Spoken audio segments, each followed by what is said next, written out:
नमस्कार मंडळी, सकाळ झालेलीच आहे आणि इकडे दिवाबत्तीसुद्धा झाली. तर मी इकडे कोबीची भाजी बनवली आहे आणि इकडे पीठ मळून घेतलं आहे गव्हाचा. तर आता इथे बघू शकते मी कशाप्रकारे भाजी बनवते. पहिलं मी कढीपत्ता टाकले, मिरची टाकले आणि तेल टाकलं आहे. गरम होऊन द्यायचे. त्याच्यानंतर आपल्याला टाकायचं आहे टॅमॅटो. चांगलं परतायचं आहे. आता गरमीचे दिवस आहेत तरीही आमच्या घरामध्ये चहा लागतेच, कारण सवय झालेली आहे. सवय काय लवकर सुटत नाही, मग ती कशाची असो. तर पहा, इकडे टॅमॅटो कांदा लालसर झालेला आहे, तुम्ही बघू शकता. आता ह्याच्यामध्ये सर्व मसाले हे जे आपल्याकडे उपलब्ध असतील ते आपल्याला टाकून घ्यायचे, म्हणजे हळद, मसाला किंवा सब्जी मसाला किंवा गरम मसालाही तुम्ही टाकू शकता. आता अशा प्रकारे माझे मसाले टाकून झालेले आहेत.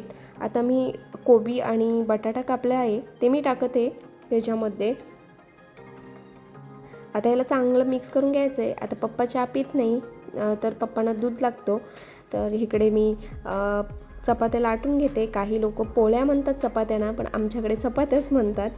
तर असो, तर आता चपात्या सर्व एक एक करून घेते, म्हणजे की आज पाहुणे जरा येणार आहेत. कशासाठी ते पुढे सांगतेच.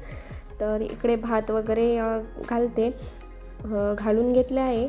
आणि आता मी एक स्पेशल चहा मसाला बनवणार आहे. त्याच्यामध्ये बघा काय काय घेतले. लिंबाची पानं, अद्रकला चेचून घेतलं आहे आणि ह्याला उन्हामध्ये 2-3 दिवस चांगलं सुकून घ्यायचं आहे. आणि हे जी पावडर बघताय ते तुम्ही कढीपत्त्याची पावडर आहे. त्यालाही आपण जे हे कढीपत्ता असतो अक्का, तो आपण जेवणातून स्किप करतो, काढून टाकतो. मग असं काहीतरी पावडर वगैरे केलं तर ती पोटामध्ये जाते आणि कढीपत्ता हा चांगला असतो. आता सृष्टीला बघा, आता बरीच मुलं अशी असतात जी जेवताना वगैरे मोबाईल वगैरे बघतात, पण आमच्या सृष्टीची बडबड एवढी असते ना की मी थकते पण ती काही थकत नाही.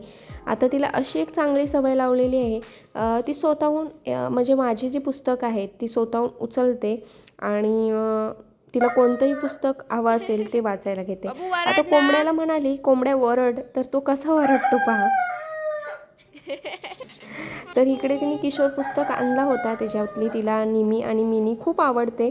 ती मी तिला पोयम सांगितली बोलून, तर ती स्वतःहून काढते आणि तिला जे पुस्तक आवडतं ती स्वतःहून घेऊन येते. म्हणजे की श्यामची आई म्हणा किंवा चंपक म्हणा किंवा किशोर म्हणा, बरीच असं निमी आणि मिनी, बरीच अशी पुस्तकं आहेत. एक होती निमी आणि दुसरी होती मिनी. दोघींची गोष्ट आली उडत उडत काणी. 7-8 वर्षाच्या दोघी होत्या बहिणी. एक होती काळी तर दुसरी जरा सावळी.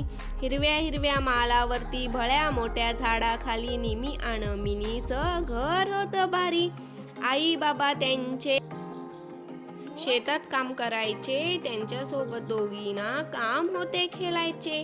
निमी होती काळी पण खूप खूप बडबडी. दिवसभर दंगा आणि करी मारामारी. तिला वाटे आपले घर किती किती छान. सावळ्याच्या छप्पर पुढे फुलांची कमाल. घरापुढच्या माला रानात ती खेळायला जायची. फुलपाखरा मागे धाव धाव धावायची. झाडावर चढून आंबे खायची. म्हशीवर बसून फिर फिर फिरायची. घरासमोरचा डोंगर तिच्याशी बोलायचा. तिच्या पुढे मोर रोज रोज नाचायचा. आता पुढे पावसाच्या धारात निमी मस्त भिजायची. आपणच काय, व्हेरी गुड. मग रानातली परी हलूच यायची. डोक्यावर मिनीच्या मुकुट चढवायची. 7 रंगी मुकुट आणि 7 रंगी कपडेली मिनी आपली राजकन्या वाटायची. या उलट सगळं होतं आपल्या मिनीचं.